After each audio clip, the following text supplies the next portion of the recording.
स्थापित केली जाते. थोडासा माझा अभ्यास आहे म्हणून मी सांगतोय. जी बिलकुल. 85% हा सामाजिक कामासाठी वापरायसाठी आणि 15% मंदिरासाठी खर्च करण्याचा हा शासनाचा क्रायटेरिया आहे. पण आज उलट आहे. 15%च लोकांना मिळतं आणि 85% हे कुठं जातं कोणालाही माहित नाही. हे कोणालाही माहित मग सरकारने याच्यावर उपाययोजना काही केल्या पाहिजेत?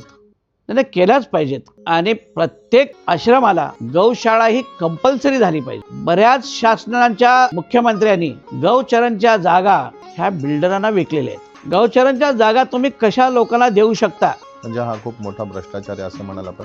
हा मोठा भ्रष्टाचार आहे आणि या भ्रष्टाचारासाठी कोणी बोलत नाही. पण माझ्यासारखा ठाम व्यक्ती ठाम बोलेल की महाराष्ट्रातल्या 1956चा नकाशा काढावा, त्याच्यात गौचरणच्या जागा कुठल्या आहेत, शासनानं हिंमत असेल तर ते प्रोड्यूस कराव्या आणि पाहावं त्याच्यावरती आज काय आहे आणि लोकांच्या समोर दूध का दूध पाणी का पाणी दाखवून द्यावं की त्या शासनानं दिल्याशिवाय त्याच्यावरती बिल्डिंग बनल्या का. बरोबर आहे.